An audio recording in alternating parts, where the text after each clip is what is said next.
작년에 우리 교회 청년회에서 일본 나가사키에 있는 순교의 유적지를 한 500년 전 넘어 있는 피를 흘린 순교지를 이제 탐방하고 은혜를 받고 돌아왔고, 올해 우리 교회 청년회에서는 이제 제주도 수련회를 준비하고 있습니다.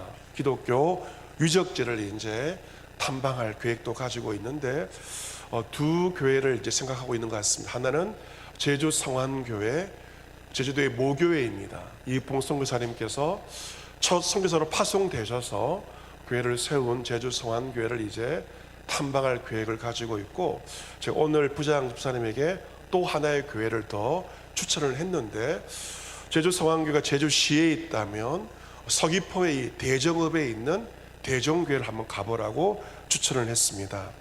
이 대종교회에는 제주도 출신 첫 번째 목사님이자 제주도 출신 첫 번째 순교자이신 이도종 목사님의 무덤이 교회 안에 있습니다. 이도종 목사님은 제주도에서 태어나신 분이시고 1908년 제주도에 복음을 전하러 오신 이기풍 선교사님을 통해서 복음을 받아들이고 예수님을 믿게 되었습니다. 그리고 평양신학교에 가서 신학을 공부하셨고 1927년 제주도 출신으로는 처음으로 목사 안수를 받으신 분입니다. 그 당시가 일제시대였지 않았습니까? 그 이도종 목사님은 일제치하에서 신사참배를 거부했습니다. 그리고 일제하에 독립운동을 하시다가 많은 고초와 어려움을 겪기도 하였습니다. 그러다가 나라가 광복이 되었고 1948년 제주도에 큰 아픔인 4.3 사건이 일어나게 되었습니다. 제주도 사람들에게 가장 가슴 아픈 사건은 바로 4.3 사건인데요.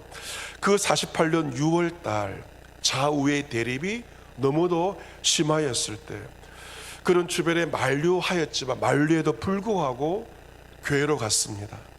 내가 가지 않으면 교인들이 예배를 드리지 못하지 않느냐, 목사인 내가 교회에 가야 된다, 그런 마음으로 위험을 무릅쓰고 대종교회를 향하여 오시다가 무장 공비에 의해서 돌에 맞아 피를 흘리시고 순교하셨습니다.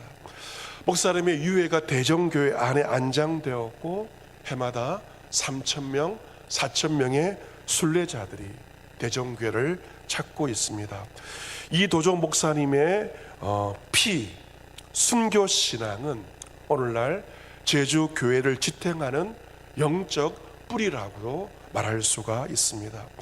이처럼 이도종 목사님의 피와 순교 신앙이 제주도의 교회를 지탱하는 영적 뿌리라면 전 세계 교회를 지탱하는 영적 뿌리가 무엇인가?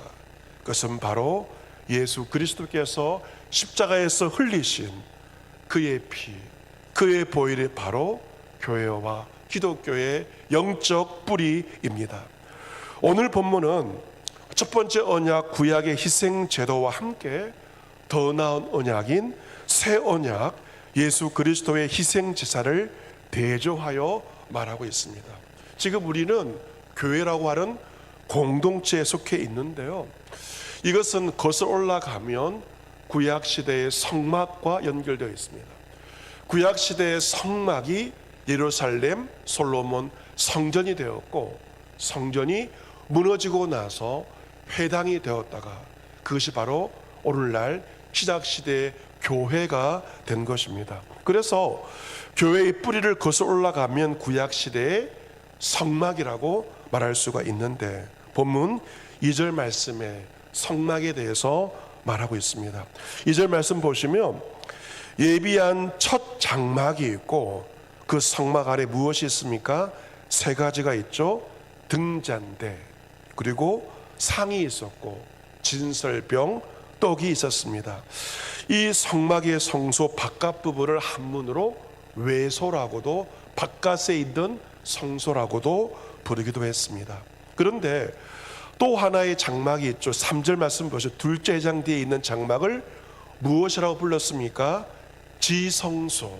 지성소라 하는 것은 거룩한 곳 중에서 가장 거룩한 곳, 지성소라고 불렀고, 지성소에는 무엇이 들었는가? 4절 말씀에 나와 있죠. 두 가지 금 향로가 있었고, 금으로 만든 향로가 있었고, 사면을 금으로 싼 언약궤, 법궤라고도 하죠. 언약궤가 있었습니다. 그런데 그 언약궤 안에는 또 세 가지가 들어있죠. 첫 번째 무엇입니까? 만나를 담은 금 항아리. 두 번째 무엇입니까? 아론의 쌍난 지팡이. 세 번째가 무엇입니까? 언약의 돌판이 중요합니다. 십계명, 하나님과 맺은 언약의 돌판들이 언약궤 안에 있었던 것입니다. 그리고 그 위에 속죄소를 덮는 천사의 모양 같은 영광의 그룹들이 있었던 것입니다. 그 언약궤 위에 영광의 그룹이 있었고, 속죄소를 덮었다는 것은 바로 이 구약의 성막의 핵심이 바로 지성소이고, 지성소 핵심이 바로 이 속죄소에 있다는 것을 말하고 있으며, 구약의 모든 성막과 제사 제도로 왜 있는가? 바로 제사함을 위하여 있는 것입니다. 그리고 이 제사를 누가 행하였는가? 바로 제사장이 모든 제사를 집례한 것입니다. 6절에 보시면 첫째 장막 성소 외소라는 곳은 제사장이 항상 들어갈 수가 있었지만 지성소는 함부로 들어갈 수가 없었습니다. 7절에 보시면 둘째 장막 지성소는 대제사장이 홀로 1년에 몇 번 들어갑니까? 한 번 들어가되 자기와 백성의 허물을 위하여 드리는 피 없이는 들어갈 수가 없었다라고 기록되어 있습니다. 1년에 한 번 대속죄일날 지성소에 들어갈 수 있었는데, 그때도 반드시 피가 필요하였고 동물을 잡아 피를 뿌리면서 제사를 드렸습니다. 그 피는 대제사장 본인을 위해서 백성들의 허물을 사함받는 그러한 피였던 것입니다. 여러분, 그 허물에 대해서 말하고 있죠. 허물은 대제사장도 허물이 있고요, 모든 백성들도 다 허물이 있습니다. 이 허물은 무지와 관련이 있는데요. 여러분, 사람이 왜 죄와 허물을 짓는가? 무지하기 때문에 죄를 짓는 것입니다. 물론 우리가 알고도 죄를 짓는 경우도 있지만 잘 몰라서 무지해서 죄를 짓는 경우가 얼마나 많은지 모릅니다. 그래서 이 죄는 두 가지가 있죠.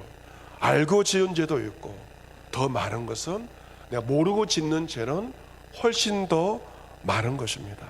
그런데 그 구약시대 대제사장과 백성들의 그 모든 죄와 허물은 1년에 한 번 대속죄일날 동물의 피로 말미암아 용서함을 받게 되었습니다. 하지만 이 구약의 성막 제도와 제사 제도는 한시적인 것이었고, 그리고 제한이 있었습니다. 왜 한계가 있었는가? 9절 말씀 보시면 그 양심상 온전하게 할 수 없다는 말씀이 있습니다. 구약의 이 동물을 통한 제사 제도는 사람의 양심을, 속사람을 온전하게 할 수가 없었고 인간의 내면을 변화시키지 못했던 것이죠. 이러한 구약의 제사 제도의 한계를 극복하기 위해서 예수님께서 영원한 대제사장으로 우리에게 오신 것인데, 보면 11절 말씀과 12절 말씀 우리 같이 한번 읽어보겠습니다. 11절과 12절 같이 읽습니다. 시작. 그리스도께서는 장래 좋은 일에 대제사장으로 오사 손으로 짓지 아니한 곳 이 창조에 속하지 아니한 또 크고 온전한 장막으로 말미암아 염소와 송아지의 피로 하지 아니하고 오직 자기의 피로 영원한 속죄를 이루사 단번에 성소에 들어가셨느니라. 아멘. 여러분, 구약의 제사는 어떤 피로 한 것입니까? 염소의 피, 송아지의 피로 한 것입니다. 하지만 예수님은 누구의 피로? 누구의 피로? 자기의 피로 영원한 속죄를 이루신 것이죠. 우리의 과거의 죄, 현재의 죄와 미래의 죄까지 그 모든 죄에 대해서 영원한 속죄를 이루시고 단번에 성소에 들어가셨다. 이 성소는 바로 이 땅에 사람이 지은 성소가 아니고 하나님이 지으신 성소, 하늘의 장막에 예수님께서 들어가셨고, 예수님 지금 하나님 보좌 우편에 앉아 계신 것입니다. 그러면 어떤 차이가 있는가? 13절 말씀 보시면 이 구약시대 염소와 황소와 그리고 암송아지의 피는 무엇을 정결케 합니까? 13절 말씀 보시면 육체를 정결케 하고 거룩하게 합니다. 하지만 14절 말씀 보시면 영원하신 성령으로 말미암아 흠없는 자기를 하나님께 드린 그리스도의 피는 무엇을 깨끗하게 하는가? 너의 양심을 죽은 행실에서 깨끗하게 하고 살아계신 하나님을 섬기게 하지 못하겠느냐? 구약시대의 제사는 육체를 정결케 하는 것이라면 예수님의 죽으심과 그의 피는 우리의 양심을 죽은 행실에서 깨끗하게 한다는 것입니다. 여러분, 왜 우리가 죄를 반복해 지을까? 왜 죄에 넘어집니까? 문제는 우리의 양심에 있어요. 양심 불량. 양심이 더러우면 얼마든지 계속 죄를 짓게 되는 것입니다. 하지만 그리스도의 보혈은 우리의 그 죽은 그 양심을, 더러워진 양심을 깨끗하게 하는 것, 그것이 바로 보혈의 능력이며 그로 말미암아 살아계신 하나님을 섬기게 한다는 것입니다. 하나님을 섬긴다는 것, 하나님을 예배한다는 것인데요, 오늘도 우리가 예배하기 위해서 성전에 나오지 않았습니까? 하지만 우리의 양심이 더러운 상태면 거룩하신 하나님을 예배할 수가 없습니다. 우리 예배를 받지 않으세요. 그래서 우리가 하나님께 예배할 때는 반드시 우리 양심이 깨끗해져야 되는데 무엇을 통하여 깨끗해지는가? 예수님의 보혈을 의지하여 깨끗한 양심으로 예배할 때 하나님께 온전한 예배를 드릴 수 있습니다. 우리 교회 주일 예배를 보시면 예배 순서에 반드시 죄 고백이 있고 제가 용서의 선언을 하지 않습니까? 굉장히 예배에서 중요한 순서입니다. 그리고 우리 그 예배의 특징은 바로 보혈 찬송을 반드시 부릅니다. 왜냐하면 그 보혈을 의지하지 않고 주님께 나아갈 수 없기 때문에 오늘도 불렀지만 반드시 보혈 찬송을 부르는 것이죠.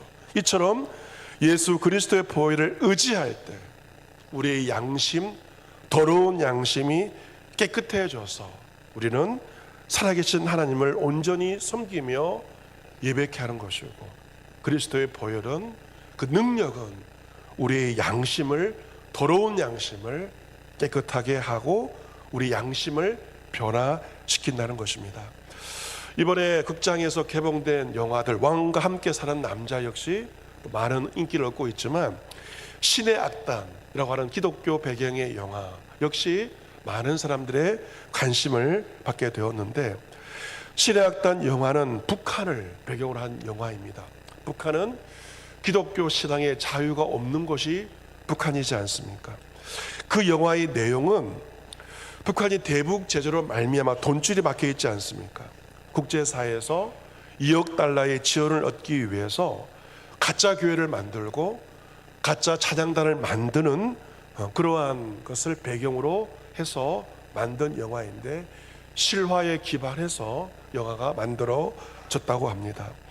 이 영화의 주인공은 누구인가? 처음에는 교회를 박해하는 자였지만 순교자로 목숨을 바치는 박교순 소자가 이 영화의 주인공입니다. 그의 어머니가 하나님을 믿는 사람이었습니다. 어릴 적 일기에 이렇게 적어서 엄마가 성경을 읽고 하나님에 대해서 이야기를 합니다. 어린 아이니까 일기에 적었겠죠. 학교 선생님이 일기를 통해 그 엄마의 신앙이 발각되었고 그의 눈앞에서 엄마의 죽음을 보게 됩니다. 그런 자라다 출세하기 위해서 보이부 소자의 높은 자리에까지 오르게 되는데, 이 보이부는 기독교를 박해하는 것들 역시 기독교를 죽이고 고문하는 것이 보이부의 지금의 현재의 역할입니다.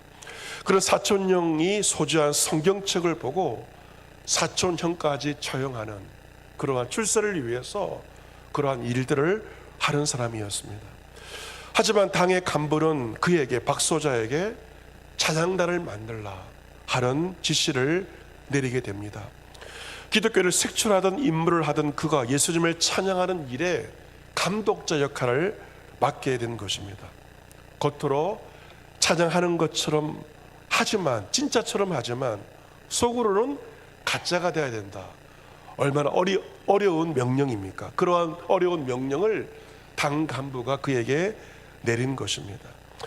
처음에는 출세하기 위해서, 높은 자리에 오르기 위해서 찬양을 하였지만 그 영화에 많은 찬양이 나오고 있는데요, 찬양을 하면 할수록 그의 찬양은 연기와 흉내가 아니고 그의 내면이 바뀌어지게 됩니다. 박소자가 악단원들과 교회로 가던 길에 트럭이 고장나서 멈추게 됩니다. 일몰이 비추어지는 오후 눈밭에서 함께 찬송을 부르는데 그 찬송은 주 예수 나의 산소망. 저는 개인적으로 여러 찬양 가운데 가장 감동적으로 그 찬양을 듣게 되었습니다. 그 가사 1절은 이러합니다.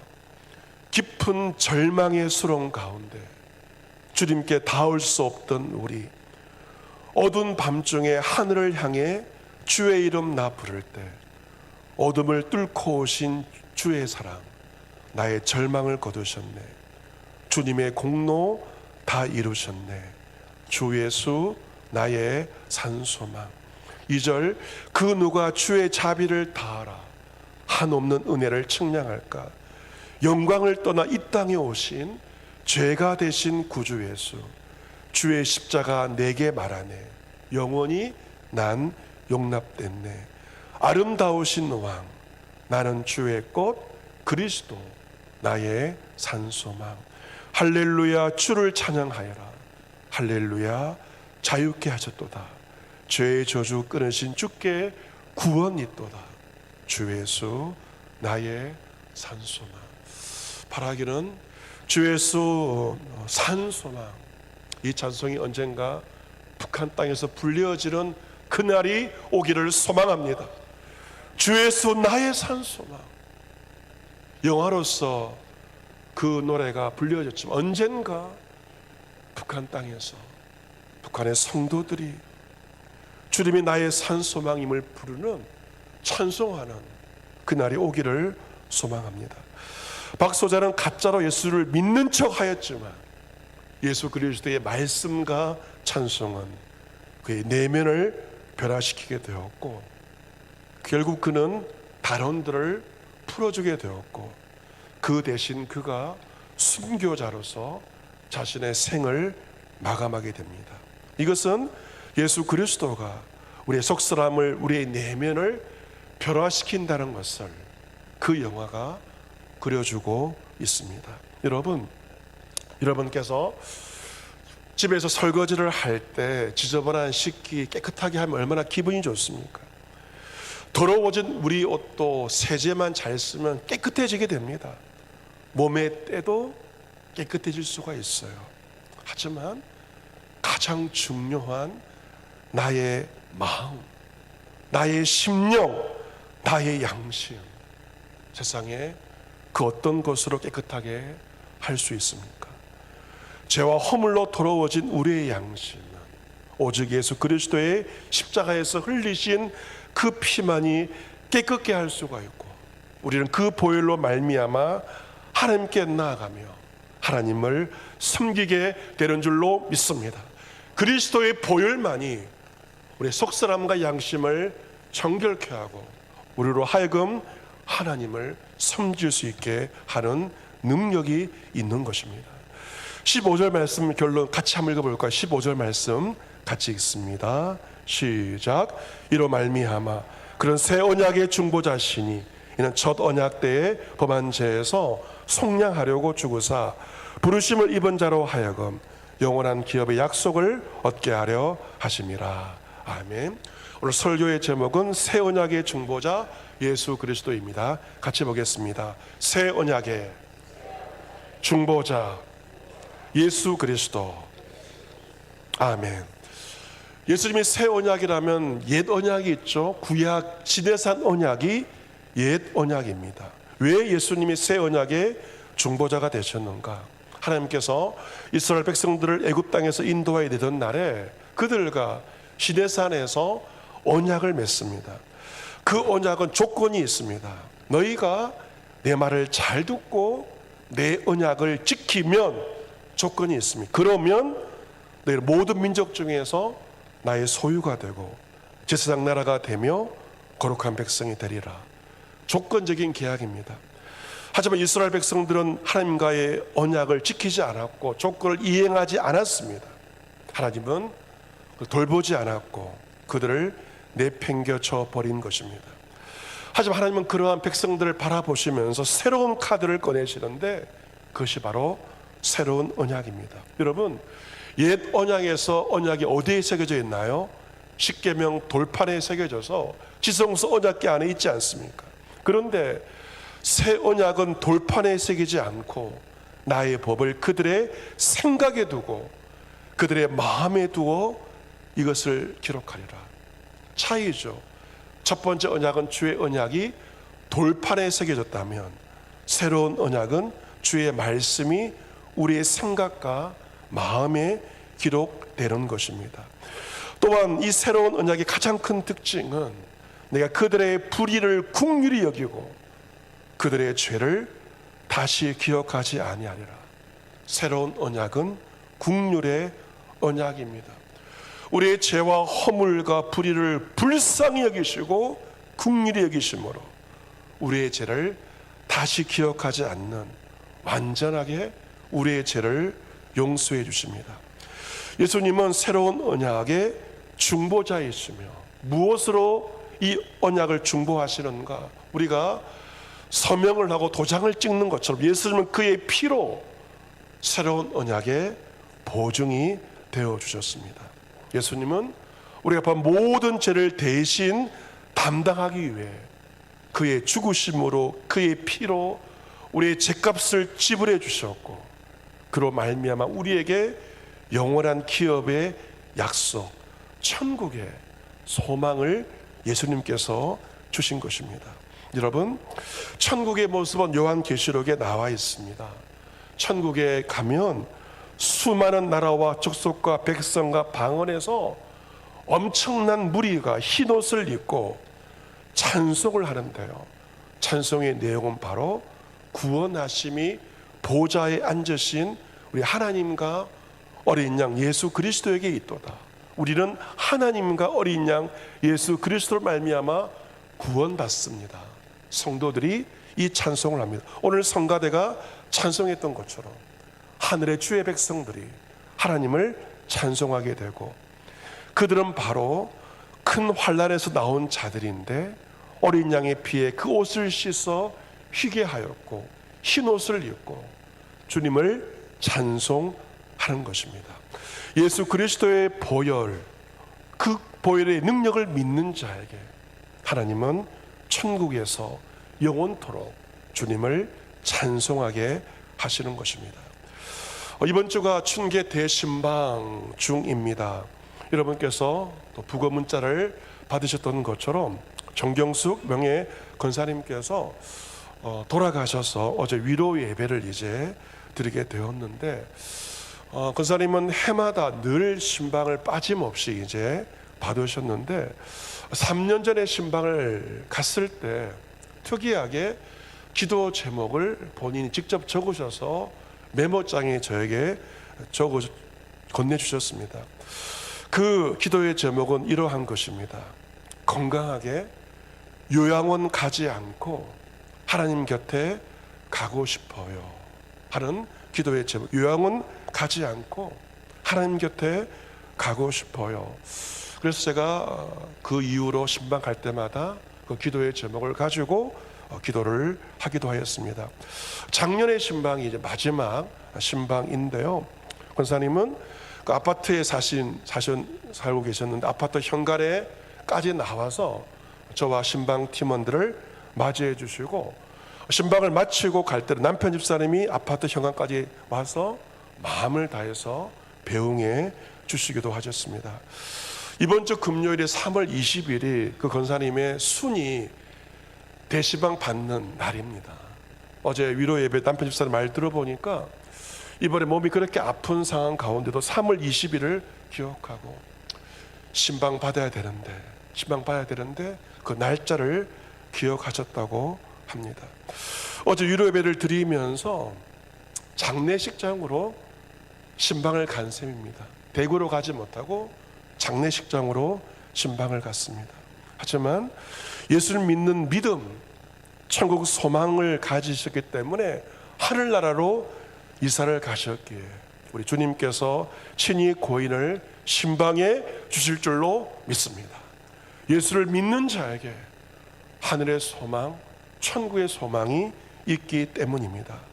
사랑하는 성도 여러분, 오늘도 성령은 우리를 십자가로 그리스도의 보혈로 이끌어 갑니다. 그 보혈의 능력은 우리의 속사람과 양심을 깨끗하게 만들고 우리를 죽음의 길에서 생명의 길로 인도합니다. 예수 그리스도 우리의 산 소망이며 그의 죽으심과 그의 피와 그의 보혈로 우리에게 영원한 하늘의 소망을 주셨습니다. 오늘 새 언약의 중보자 예수 그리스도, 그를 믿고 그를 소망하며 이 땅에 사는 동안 영원토록 살아계신 하나님을 찬송하며 섬기는 주의 백성 여러분 모두가 될 수 있기를 주 예수 그리스도의 이름으로 축복합니다. 아멘.